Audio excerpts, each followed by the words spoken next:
Hello student, हम लोग isomerism को कवर कर रहे थे। आइसोमेरिज्म में हम लोगों ने स्ट्रक्चरल आइसोमेरिज्म को कंप्लीट कवर कर लिया था। आज से हम लोग स्टार्ट करेंगे स्टीरियो आइसोमेरिज्म। स्टीरियो आइसोमेरिज्म में हम लोग ज्योमेट्रिकल आइसोमेरिज्म कवर करेंगे, ऑप्टिकल आइसोमेरिज्म कवर करेंगे एंड कन्फॉर्मेशनल आइसोमेरिज्म को कवर करेंगे, है ना। सबसे पहले हम लोग समझ लेते हैं ये स्टीरियो आइसोमेरिज्म होता क्या है। पहले एक बात सुनो, स्ट्रक्चरल आइसोमेरिज्म में आपने क्या पढ़ा था? स्ट्रक्चरल आइसोमेरिज्म में आपने ये पढ़ा था कि ऐसे कंपाउंड जिनके फॉर्मूले समान होते हैं लेकिन स्ट्रक्चर कैसा होता है, डिफरेंट डिफरेंट हुआ करता है, उनकी कनेक्टिविटी डिफरेंट डिफरेंट हुआ करती है, उन्हें बोला करते हैं स्ट्रक्चरल आइसोमेरिज्म। स्ट्रक्चरल आइसोमर बोला करते हैं। इस पूरी फिनोमेना को क्या बोला करते हैं? स्ट्रक्चरल आइसोमेरिज्म बोला करते हैं। लेकिन स्टीरियो आइसोमेरिज्म में क्या होगा? फॉर्मूला तो सेम रहने वाले हैं। आइसोमर का मतलब क्या होता है? फॉर्मूला सेम रहेंगे ही रहेंगे, फॉर्मूला भी सेम रहेंगे और उसके बाद स्ट्रक्चर फॉर्मूला भी सेम रहेगा। मतलब connectivity of atoms and group की कैसी रहेगी? सेम रहेगी, है ना। उसके बाद एटम्स और ग्रुप की लोकेशन इन स्पेस में डिफरेंट, स्पेस में एटम्स और ग्रुप की जो लोकेशन होगी वो आपकी डिफरेंट रहेगी। अब देखो, मतलब कि स्पेशियल अरेंजमेंट ऑफ एटम्स जो होता है वो आपका डिफरेंट डिफरेंट रहा करता है। इसका क्या मतलब है, इसे समझने की कोशिश करना। देखो चलो, मैंने क्या कहा, स्टीरियो आइसोमेरिज्म में होगा क्या? सबसे पहले आपको सेम मॉलिक्यूलर फार्मूला मिलेंगे, कंपाउंड के सेम फार्मूला मिलेंगे। मॉलिक्यूलर फार्मूला MF का मतलब क्या? मॉलिक्यूलर फार्मूला, ठीक है। उसका सेम स्ट्रक्चर फार्मूला मिलेंगे, सेम स्ट्रक्चर फार्मूला मिलेंगे। SF का मतलब क्या है? स्ट्रक्चर फार्मूला मिलेंगे। मतलब इसे बोल सकते हैं same connectivity, same connectivity, same connectivity, ठीक है, सेम कनेक्टिविटी बोल सकते हैं। उसके बाद आपको क्या डिफरेंट मिलेगा? डिफरेंट क्या होगा? डिफरेंट क्या होगा? अरेंजमेंट ऑफ एटम होगा, अरेंजमेंट ऑफ एटम होगा, एटम और ग्रुप होगा इन स्पेस। स्पेशियल अरेंजमेंट क्या होगा आपका? एटम्स और ग्रुप का डिफरेंट डिफरेंट होगा।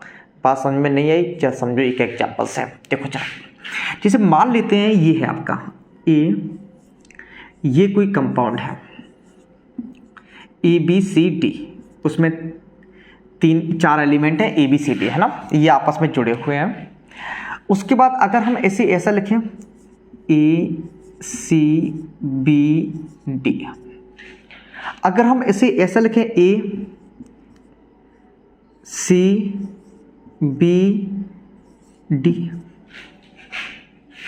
इस एग्जाम्पल को समझो, ध्यान से समझना। देखो यहां पे देखो, इन दोनों को देखो, स्टार्टिंग के ऊपर वाले दोनों को देखो, ABCD, A से B जुड़ा है, B से C जुड़ा है, C से D जुड़ा है ना। ये गैप का मतलब अभी ये मत समझिएगा गैप है ना।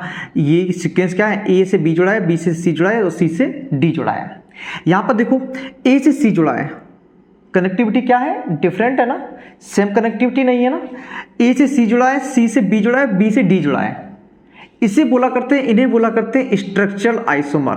क्या बोला करते हैं? स्ट्रक्चरल आइसोमर, स्ट्रक्चरल आइसोमर आपका, ठीक है। ये क्या है? स्ट्रक्चरल आइसोमर, ठीक। अब यहां पे देखो, इस वाले नीचे वाले में देखो, A से B, B से C, C से D है ना।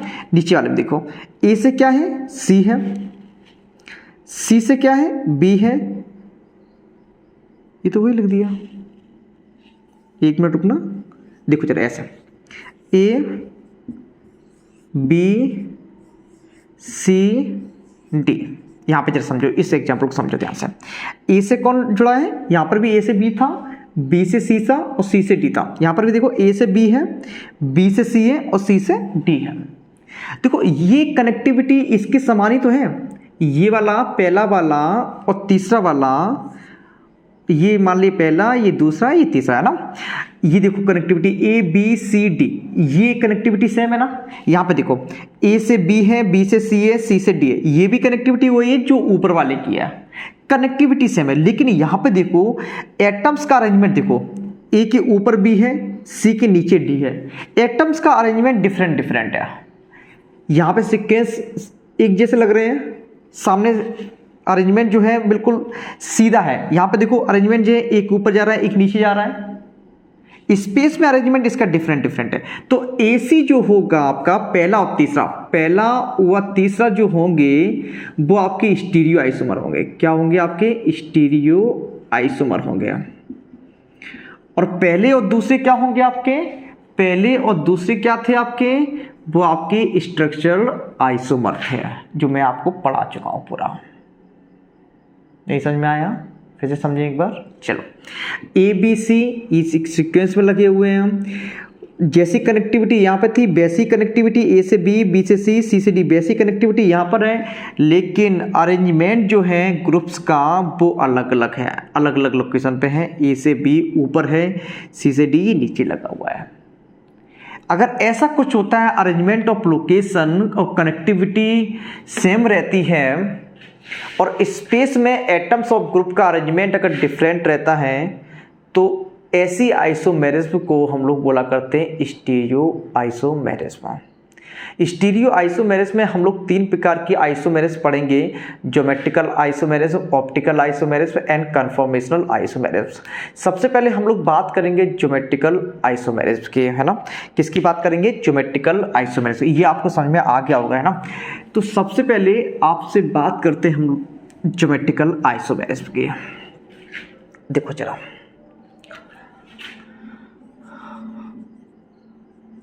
ज्योमेट्रिकल आइसोमेरिज्म की है। अब इसे समझे ध्यान से, ये क्या होती है ज्योमेट्रिकल आइसोमेरिज्म। देखो जरा, जैसे समझने की कोशिश करना। हम 2 कंपाउंड ले रहे हैं, जैसे ये लिखे, एक ए ये ले लिया मैंने, दूसरा ये ले लिया।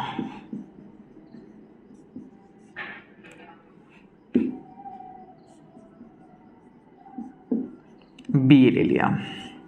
इन दोनों कंपाउंड को ध्यान से देखें, क्या कनेक्टिविटी सेम है या फिर डिफरेंट है?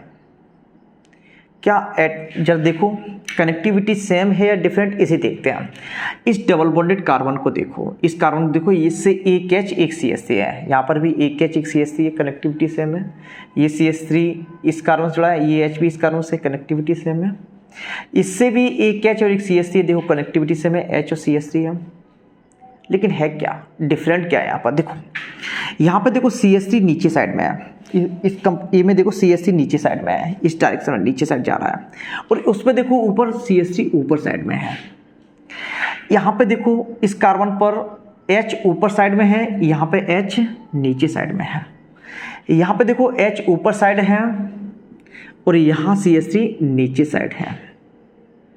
तो locations of atoms of group जो होगा वो आपकी डिफरेंट डिफरेंट है बस। मतलब कि कनेक्टिविटी जो है आपकी वो तो सेम है, लेकिन जो ग्रुप्स जुड़े हुए हैं, स्पेशियल अरेंजमेंट जो है आपका, स्पेशियल लोकेशन जो है, स्पेशियल अरेंजमेंट जो है आपका, स्पेस में अरेंजमेंट जो है एटम्स का, वो आपका डिफरेंट डिफरेंट है। लोकेशन का मतलब ये मत समझ लेना कि एक जगह से एटम्स को उठा के दूसरे स्थान पर रख दो, ऐसा कुछ नहीं होगा, ऐसा नहीं बोल रहे हैं हम, बोल रहे हैं स्पेशियल अरेंजमेंट बस, और कुछ नहीं, है ना। स्पेशियल अरेंजमेंट का मतलब इस तरीके से अरेंजमेंट को स्पेशियल अरेंजमेंट बोला करते हैं। बात समझ में आ गई आपको? चले, ये 2 कंपाउंड जो है आपके, ये ए और बी जो है आपके, वो आपके ज्योमेट्रिकल आइसोमर हैं। क्या है आपके? GI है, ज्योमेट्रिकल आइसोमर है। फिर से सुने, ध्यान से समझना। ये जो ज्योमेट्रिकल आइसोमर है, आइसोमेरिज्म जो होती है, वो डबल बॉन्ड की वजह से है। यहाँ पर जो डबल बॉन्ड है उसकी वजह से ज्योमेट्रिकल आइसोमर है। अब क्वेश्चन ये आता है कि सर क्या डबल बॉन्ड में ही ज्योमेट्रिकल आइसोमेरिज्म होगी या फिर और भी कंपाउंड में पाई जाती है? ये ज्योमेट्रिकल आइसोमेरिज्म का रीज़न क्या है? ऐसा क्यों होता है कि डबल बॉन्ड में ही ज्योमेट्रिकल आइसोमर होती है, सिंगल बॉन्ड में ज्योमेट्रिकल आइसोमेरिज्म नहीं होती है? देखो, सबसे पहली बात तो ये माइंड से निकाल दो कि सिंगल बॉन्ड में ज्योमेट्रिकल आइसोमेरिज्म नहीं हो सकती है। हो सकती है साइक्लो एल्केन में, सब्स्टिट्यूटेड साइक्लो एल्केन में ज्योमेट्रिकल आइसोमेरिज्म पाई जाती है। ठीक है, तो ज्योमेट्रिकल आइसोमेरिज्म का जो रीज़न होता है वो होता है रेस्ट्रिक्टेड रोटेशन। क्या होता है? रेस्ट्रिक्टेड रोटेशन होता है। वो रेस्ट्रिक्टेड रोटेशन होता क्या है, जस्ट समझने की कोशिश करना आप लोग। अगर ये देखो आपको मैंने बताया था, जब मैंने आपको सिग्मा बॉन्ड और पाई बॉन्ड को कवर कराया था, जब मैंने सिग्मा बॉन्ड और पाई बॉन्ड को बताया था, पढ़ाया था आपको, तो मैंने बताया था सिग्मा बॉन्ड जो होता है वो रोटेट करता रहता है, अपने चारों ओर रोटेशन करता रहता है, जबकि पाई बॉन्ड रोटेट नहीं करता है, वो free rotation, pi bond free rotation नहीं करता है, जबकि सिग्मा बॉन्ड जो होता है वो फ्री रोटेशन करता रहता है। अगर बाय द वे ऐसा होता कि यहाँ पे पाई बॉन्ड की जगह पर ये सिंगल बॉन्ड आ जाए, मान लीजिए ये सिंगल बॉन्ड है ये, तो ये तो सिंगल बॉन्ड ये रोटेट करेगा, ऐसे ऐसे घूमेगा, ऐसे ऐसे ऐसे। अगर ये सिंगल बॉन्ड घूमेगा तो ये भी CH3 यहाँ पे जाएगा और H यहाँ पर चला जाएगा, CH3 यहाँ पर और H यहाँ पर, किसी समय CH3 ऊपर जाएगा और H नीचे आएगा, तो इसमें और इस वाले कंपाउंड में कोई डिफरेंस नहीं रह जाएगा, एक ही कंपाउंड होंगे। अगर वो रोटेशन करेगा एक ही कंपाउंड रह जाएंगे। अगर यहाँ पे डबल बॉन्ड है, यहाँ पे डबल बॉन्ड है, ये पाई बॉन्ड है, हमने आपको बताया था कि पाई बॉन्ड जो होता है वो रोटेशन फ्री रोटेशन नहीं करता, ये फ्री रोटेट नहीं करेगा, तो ये चाहकर भी CH3 कभी भी ऊपर नहीं जा सकता। पाई बॉन्ड की प्रेजेंस में, इस वाले पाई बॉन्ड की प्रेजेंस में ये CH3 कभी ऊपर नहीं जा सकता चाहकर भी।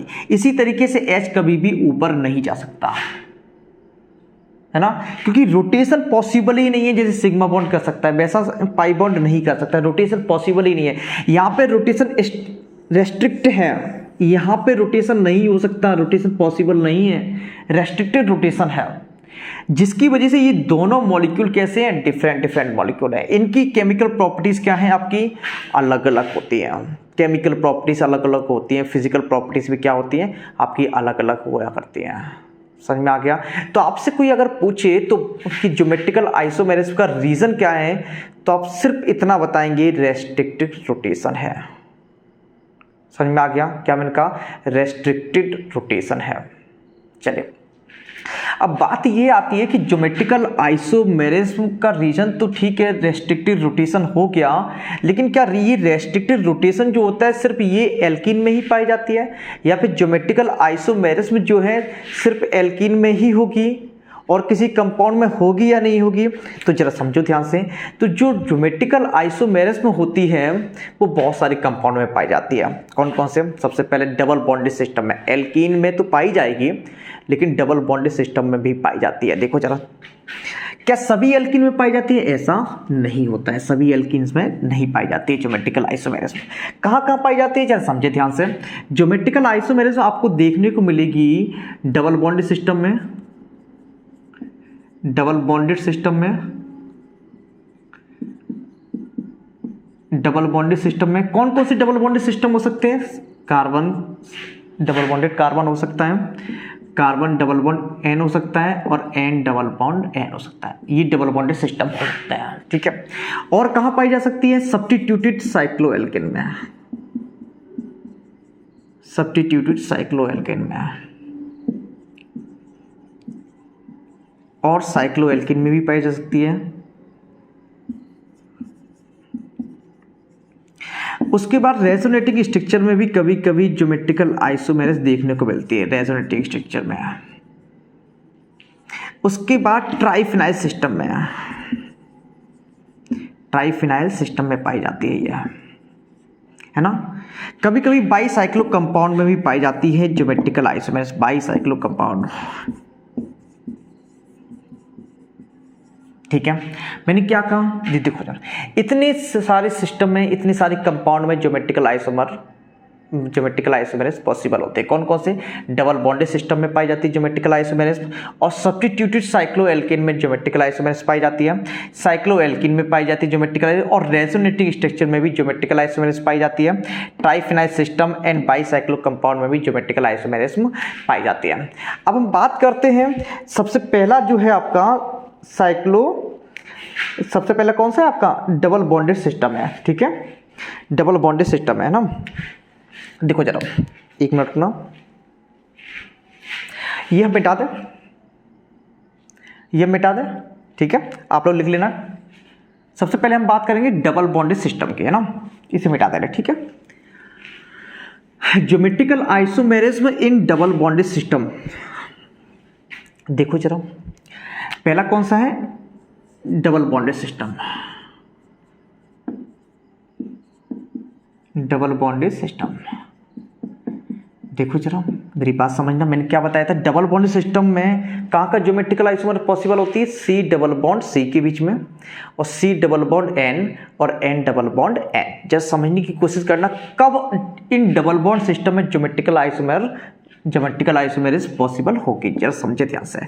जैसे सी डबल बॉन्ड सी है, यहाँ पे ए ग्रुप लगा हुआ है, यहाँ पे बी, क्योंकि कार्बन की वैलेंसी कितनी होती है, 4 होती है ना, 4 ग्रुप लगेंगे, ए और बी लगा दिया, इधर सी लगा दिया, यहाँ पे डी लगा दिया, ठीक है। अगर ए नॉट इक्वल टू बी होगा, मतलब ए और बी समान नहीं होंगे, सेम नहीं होंगे, and C not equal to D होगा, C not equal to D होगा, मतलब सी और डी सेम नहीं होंगे, इस केस में ज्योमेट्रिकल आइसोमेरिस शो होगी। क्या मैंने कहा, A not equal to B, A और बी सेम ना हो, and C not equal to D, C और डी सेम ना हो, तो इस केस में ज्योमेट्रिकल आइसोमेरिस होगी। अगर ऐसा हो जाता है कि ए बी ए यहाँ पे हो, जैसे एच एच हाइड्रोजन यहाँ पे हो, तो उस केस में ज्योमेट्रिकल आइसोमेरिस शो नहीं होगी। मतलब कि डबल बॉन्डेड कार्बन से जो 2 ग्रुप लगे हुए हैं, डबल बॉन्डेड कार्बन से जो 2 ग्रुप लगे हुए हैं, उनका डिफरेंट होना कंपलसरी है, तभी वो ज्योमेट्रिकल आइसोमेरिस शो करेगा, अदरवाइज ज्योमेट्रिकल आइसोमेरिस शो नहीं होगी। बात समझ में आ गई आपको? चलिए, उसके बाद हमने बात की थी सी डबल बॉन्ड एन की, जरा समझे ध्यान से। देखो यहाँ पे क्या होता है, नाइट्रोजन कितने बॉन्ड बारीक आउटर मोस्ट शेल में कितने इलेक्ट्रॉन होते हैं, 5 होते हैं ना, 2 बॉन्ड बना रहा है ना, 2 बॉन्ड बना रहा है, जनरली 3 बॉन्ड बनाता है नाइट्रोजन, है ना, 1 बॉन्ड बनाएगा, मान लीजिए एच है यहाँ पर, अगर 3 बॉन्ड बनाता है तो यहाँ पर एक लोन पेयर भी रहेगा, क्योंकि आउटर मोस्ट शेल में कितने इलेक्ट्रॉन होते हैं, 5 होते हैं, लोन पेयर रहेगा यहाँ पर। उसके बाद कार्बन 4 बॉन्ड बनाता है, आउटर मोस्ट शेल में 4 इलेक्ट्रॉन होते हैं, 2 यहाँ पे हो गए और 1 इधर मैंने लिख लिया और 1 इधर लिख लिया। मान लीजिए कुछ इस तरीके से है, हमने ए बी की जगह पे एच और सी एस टी लिख दिया, ठीक है। जैसे मान चलो ए और बी लिखते हैं ना, ए और बी लिखते हैं। अगर ए नॉट इक्वल टू बी होगा तो ही ज्योमेट्रिकल आइसोमेरिज्म शो होगी। अगर ए नॉट इक्वल टू बी हो तो ज्योमेट्रिकल आइसोमेरिज्म शो होगी। समझ में आ गया? इसी तरीके से नाइट्रोजन डबल बॉन्ड नाइट्रोजन क्या होगा, कितने बॉन्ड बनाता है नाइट्रोजन, 3 बॉन्ड बनाता है ना, कुछ इस तरीके से है। एक तो लोन पेयर रहेगा, क्योंकि आउटर मोस्ट शेल में कितने इलेक्ट्रॉन है, 5 इलेक्ट्रॉन होता है। ये क्या बना देते हैं हम, ये क्या है आपका, एक बॉन्ड, एक ऑर्बिटल है जिसमें लोन पेयर प्रेजेंट है, ठीक है। इसी तरीके से यहाँ पर भी लोन पेयर होगा, इसी तरीके से एच भी होगा, क्योंकि नाइट्रोजन 3 बॉन्ड बनाता है। यहाँ पे CH3 भी हो सकता है, CH3 भी हो सकता है, फिनाइल ग्रुप भी हो सकता है, फिनाइल ग्रुप भी हो सकता है, कुछ भी हो सकता है आपका, ठीक है। तो यहाँ पर ये तीनों सिस्टम ज्योमेट्रिकल आइसोमेरिस प्रदर्शित करेंगे, शो करेंगे। जैसे डबल बॉन्डेड सिस्टम कब करेगा, जब A not equal to B होगा और सी नॉट इक्वल टू डी होगा। ये कब शो करेगा, जब A not equal to B होगा। इसी तरीके से एन डबल बॉन्ड भी ज्योमेट्रिकल आइसोमेरिज्म शो करेगा ही करेगा। समझ में आ गया? अब आपके एग्जाम में जो क्वेश्चन आता है वो कुछ इस तरीके से बोला जाता है, आपसे 4 ऑप्शन देगा और आपसे पूछेगा बताओ जरा इनमें से कौन सा कंपाउंड ज्योमेट्रिकल आइसोमेरिज्म शो नहीं करेगा, है ना, या फिर कौन सा कंपाउंड ज्योमेट्रिकल आइसोमेरिज्म शो करेगा। आपको एक ऑप्शन चूज करना होता है। चलिए अब वही क्वेश्चन करते हैं जो आपके एग्जाम में आता है कि कौन सा कंपाउंड ज्योमेट्रिकल आइसोमेरिज्म शो करेगा और कौन सा कंपाउंड ज्योमेट्रिकल आइसोमेरिज्म शो नहीं करेगा। ठीक है, हम बहुत सारे कंपाउंड लिख रहे हैं यहाँ पर, आपको उन कंपाउंड में बताना है कि ज्योमेट्रिकल आइसोमेरिज्म शो होगी। अगर शो होगी तो उसके सामने सही का साइन लगाएंगे, राइट का साइन लगाएंगे। अगर शो नहीं होगी तो उसके सामने आप रॉन्ग का साइन लगाएंगे। चलो हम लोग इन क्वेश्चन को कवर करते हैं, है ना। सिर्फ 15 क्वेश्चन करते हैं हम लोग इसमें। देखो जरा, ये जो कंपाउंड मैंने आपको दिए हैं, इन कंपाउंड में आपको बताना है कि ये ज्योमेट्रिकल आइसोमेरिज्म को शो करेंगे या फिर नहीं करेंगे। हमने आपको 3 केस बताए थे। C double bond C system जो होगा वो ज्योमेट्रिकल आइसोमेरिज्म कब शो करेगा, जब A not equal to B होगा, C not equal to D होगा। कहने का मतलब ये है कि डबल बॉन्डेड कार्बन से दोनों ग्रुप जो जुड़े हों वो कैसे हो, डिफरेंट हो। डबल बॉन्डेड कार्बन से जुड़े हुए दोनों ग्रुप कैसे होना चाहिए, डिफरेंट होना चाहिए। ठीक है, उसके बाद मैंने बताया था सी डबल बॉन्ड N, जो C से दोनों ग्रुप जुड़े होने चाहिए वो कैसे होना चाहिए, डिफरेंट होना चाहिए, ठीक है। उसके बाद मैंने बताया था N डबल बॉन्ड N, ठीक है। वही कंसेप्ट आपको यहाँ पे लगाना है और बताना है कि कौन सा कंपाउंड ज्योमेट्रिकल आइसोमेरिस शो करेगा और कौन सा नहीं करेगा। हम लोग एक एक क्वेश्चन के बारे में जिक्र करेंगे, एक एक क्वेश्चन को सॉल्व करेंगे, ठीक है। जरा समझे ध्यान से। यहाँ पे देखो, इस कार्बन को देखो, दोनों ग्रुप डिफरेंट है ना, इस कार्बन देखो दोनों ग्रुप डिफरेंट है, इसका मतलब ज्योमेट्रिकल आइसोमेरिस शो होगी। इस कार्बन को देखो दोनों ग्रुप सेम है, डबल बॉन्डेड कार्बन से दोनों ग्रुप सेम है, ज्योमेट्रिकल आइसोमेरिस शो नहीं होगी। क्रॉस का मतलब क्या है, दोनों क्रॉस का मतलब क्या है, ज्योमेट्रिकल आइसोमेरिस शो नहीं होगी। यहाँ पे देखें क्या ज्योमेट्रिकल आइसोमेरिस शो होगी, तो आप कहेंगे हाँ शो होगी, क्योंकि डबल बॉन्डेड कार्बन से दोनों group different, double bonded carbon से दोनों ग्रुप डिफरेंट है, ज्योमेट्रिकल आइसोमेरिस शो होगी। यहाँ पे चलो चलते हैं, इस पे चलते हैं। अगर ऐसा कुछ रिंग मिल जाए तो आप क्या करें, इसे बीच से ब्रेक करते हैं, बीच से काटते हैं, कुछ इस तरीके से बीच से काटते हैं। बीच से काट दिए तो क्या बताओ जरा, जो कटे हुए ये तो दोनों ग्रुप्स डिफरेंट है, यहाँ से ज्योमेट्रिकल शो होगी, लेकिन यहाँ पे देखो जरा, बीच से काट दिया, क्या ऊपर वाला ग्रुप या नीचे वाला ग्रुप क्या सेम है, क्या नहीं है ना। ये ऑक्सीजन है, यहाँ पे क्या ऑक्सीजन है, नहीं है। तो ऊपर वाला ग्रुप और नीचे वाला ग्रुप डिफरेंट है, इसका मतलब ये ज्योमेट्रिकल आइसोमेरिस शो होगी। नीचे यहाँ पे आओ, क्या यहाँ पे ज्योमेट्रिकल आइसोमेरिस शो होगी, तो आप कहेंगे देखो सर डबल बॉन्ड से जुड़े हुए दोनों ग्रुप क्या हैं, डिफरेंट है। डबल बॉन्ड से जुड़े हुए दोनों ग्रुप क्या हैं आपके, डिफरेंट है, इसका मतलब ज्योमेट्रिकल आइसोमेरिस शो होगी। समझ में आ रहा है ना, बहुत आसान है केमिस्ट्री, है ना, समझते जाइएगा, बहुत आसान है। चलिए यहाँ पे देखें, छठवां, यहाँ पे देखें जरा, C डबल बॉन्ड C है ना, ज्योमेट्रिकल आइसोमेरिस शो होगी या नहीं होगी। तो ये रिंग बनी हुई है, रिंग को बीच में से ब्रेक करो, बिल्कुल बीच से काट दो, बीच से ब्रेक करते हैं ऐसा। तो आप क्या किया, दोनों ग्रुप डिफरेंट है, यहाँ पे देखो ऑक्सीजन यहाँ पे लगा हुआ है, ये इस ग्रुप में जो बीच इधर वाला ग्रुप है इसमें ऑक्सीजन, इधर वाले क्या ऑक्सीजन है, नहीं है ना, तो इसका मतलब ज्योमेट्रिकल आइसोमेरिस शो होगी। यहाँ पे देखो क्या ज्योमेट्रिकल आइसोमेरिस शो हो रही है, डबल बॉन्डेड कार्बन है, दोनों H सेम है, इसका मतलब ज्योमेट्रिकल आइसोमेरिस शो नहीं होगी। इसके सामने लिख देते हैं, ज्योमेट्रिकल आइसोमेरिस शो नहीं होगी। यहाँ पे देखिए जरा, क्या ज्योमेट्रिकल आइसोमेरिस शो होगी या नहीं होगी। क्या करना है, रिंग है ना, इसे ब्रेक करना है, ब्रेक कर दो, इसे ब्रेक कर दिया, ज्योमेट्रिकल आइसोमेरिस शो होगी ना। देखो ये अलग ग्रुप है, ये अलग ग्रुप है, ये आपका अलग ग्रुप है, ऊपर वाला अलग ग्रुप है, इसका मतलब ज्योमेट्रिकल आइसोमेरिस शो होगी। इधर देखो, क्या इसमें ज्योमेट्रिकल आइसोमेरिस शो होगी, तो आप क्या करेंगे, बीच से रिंग है, बीच से ब्रेक करो, इसे बीच से ब्रेक करेंगे, बीच से ब्रेक करेंगे तो देखो आधा ऑक्सीजन उधर चला गया, आधा ऑक्सीजन इधर आ गया, मतलब कि बिल्कुल सेम पार्ट ऊपर भी है और सेम पार्ट नीचे भी है। ऑक्सीजन आधा ऊपर चला गया, ऑक्सीजन आधा नीचे चला गया, बात समझ में आ गई। मतलब दोनों सेम ग्रुप है आपके यहाँ, दोनों ऊपर वाला भी सेम ग्रुप है, नीचे ऊपर और नीचे सेम ग्रुप है, इसका मतलब ये ज्योमेट्रिकल आइसोमेरिस शो नहीं करेगा। यहाँ पे देखें, यहाँ पे 2 डबल बॉन्ड है, यहाँ पे 2 डबल बॉन्ड है, मेरी बात समझना, यहाँ पे क्या है 2 डबल बॉन्ड है। यहाँ पे होता क्या है, ये जो कंपाउंड होता है वो एक प्लेन में नहीं रहता है। ये जो कार्बन होता है, कार्बन से जुड़े हुए जो ग्रुप होते हैं, अगर 2 डबल बॉन्ड हो, 4 डबल बॉन्ड हो, 6 डबल बॉन्ड हो, 8 डबल बॉन्ड हो, है ना, ऐसे कंपाउंड जिसमें इवन नंबर में डबल बॉन्ड आते हैं, उनमें जो कार्बन से जुड़े हुए, डबल बॉन्डेड कार्बन से जुड़े हुए जो ग्रुप होते हैं वो एक प्लेन में रहता है। जैसे ये प्लेन में, ये आउट ऑफ प्लेन हो गया, ऐसे हो गया। आउट ऑफ प्लेन होने की वजह से यहाँ पर ज्योमेट्रिकल आइसोमेरिस शो नहीं हुआ होती है। आउट ऑफ प्लेन होने की वजह से यहाँ पर ज्योमेट्रिकल आइसोमेरिस शो नहीं होती, यहाँ पर ज्योमेट्रिकल आइसोमेरिस शो नहीं होगी। आपको क्या रखना है, अगर 2 डबल बॉन्ड आए, 4 डबल बॉन्ड आए, 6 डबल बॉन्ड आए, 8 डबल बॉन्ड आए, तो ज्योमेट्रिकल आइसोमेरिस शो नहीं होगी, चाहे एटम सेम बनी रहे, चाहे एटम डिफरेंट। देखो ये डिफरेंट एटम है तो भी ज्योमेट्रिकल आइसोमेरिस शो नहीं होगी। बात समझ में आ गई आपको। चलिए यहाँ पे देखें जरा, ऊपर वाले में देखें, 11वें क्वेश्चन में देखें, यहाँ पे देखो 3 डबल बॉन्ड है। जब आपको ऑड नंबर में डबल बॉन्ड मिलेंगे तो आप कंसीडर करेंगे वो एक ही डबल बॉन्ड है कार्बन कार्बन के बीच में। समझ में आ गया, वो प्लेन में ही रहते हैं। ऑड नंबर डबल बॉन्ड मिलते हैं तो एक ही डबल बॉन्ड है कार्बन कार्बन के बीच में। बात समझ में आ गई।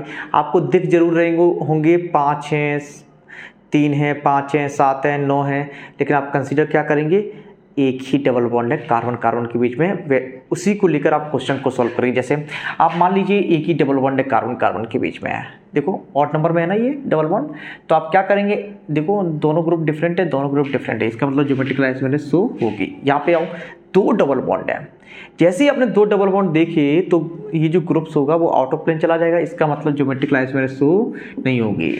यहाँ पे देखो, यहाँ पे कितने, 1 2 3 डबल बॉन्ड है, इसका मतलब क्या हुआ, ये ज्योमेट्रिकल आइसोमेरिज्म शो कर सकता है। बस ग्रुप को देखना है अलग अलग है या नहीं, ये दोनों अलग हैं, देखो ये भी दोनों अलग है, बीच से ब्रेक करो, बीच से काट दो, ये भी अलग है, ये भी अलग है, ज्योमेट्रिकल आइसोमेरिज्म शो होगी। यहाँ पे देखो 1 2 3 यस हो सकती है, देखो BRS CSC अलग है, OS अलग है, बीच से ब्रेक करो तो ऊपर O मिलेगा, नीचे S मिलेगा, इसका मतलब ज्योमेट्रिकल आइसोमेरिज्म शो होगी। यहाँ पे देखो जरा कितने डबल बॉन्ड है, 1 2 3 4 डबल बॉन्ड है, 4 डबल बॉन्ड है, इवन नंबर में डबल बॉन्ड है, ज्योमेट्रिकल आइसोमेरिज्म शो करेगा क्या? अगर इवन नंबर में डबल बॉन्ड आते हैं तो ज्योमेट्रिकल आइसोमेरिज्म शो नहीं हुआ करते, तो ये भी ज्योमेट्रिकल आइसोमेरिज्म शो नहीं करेगा। बात समझ में आ गई आपको? देखो ये बड़ा आसान सा है ना, तो आप लोग इन क्वेश्चन की प्रैक्टिस करते रहना। ज्योमेट्रिकल आइसोमेरिज्म बहुत बड़ा टॉपिक है, हम लोग कवर करेंगे। आज हम लोगों ने सिर्फ ये देखा कि स्टीरियो आइसोमेरिज्म होती क्या है, उसके बाद ये समझा कि ज्योमेट्रिकल आइसोमेरिज्म क्या होती है और बहुत सारे और किन किन कंपाउंड में पाई जाती है, और बहुत सारे एग्जांपल किए जिससे आपका कंसेप्ट क्लियर हो जाए कि किन कंपाउंड में ज्योमेट्रिकल आइसोमेरिज्म होगी और किन कंपाउंड में ज्योमेट्रिकल आइसोमेरिज्म नहीं होगी। ठीक है, आपको समझ में आ गया होगा। अगर नहीं समझ में आए तो आप क्या करें, वीडियो को पीछे करें, फिर से देखें, धीरे धीरे देखते जाएं, आपको सब कुछ समझ में आएगा। और ऐसा कुछ होगा नहीं जो समझ में ना आए। ठीक है, एक बार समझ में नहीं आता है तो दोबारा देख लीजिएगा, लेकिन ये मान लीजिएगा कि अगर हम आपको अच्छे से समझा दें और आपको समझ में ना आए, ऐसा होगा नहीं। ठीक है, मिलते हैं नेक्स्ट लेक्चर में।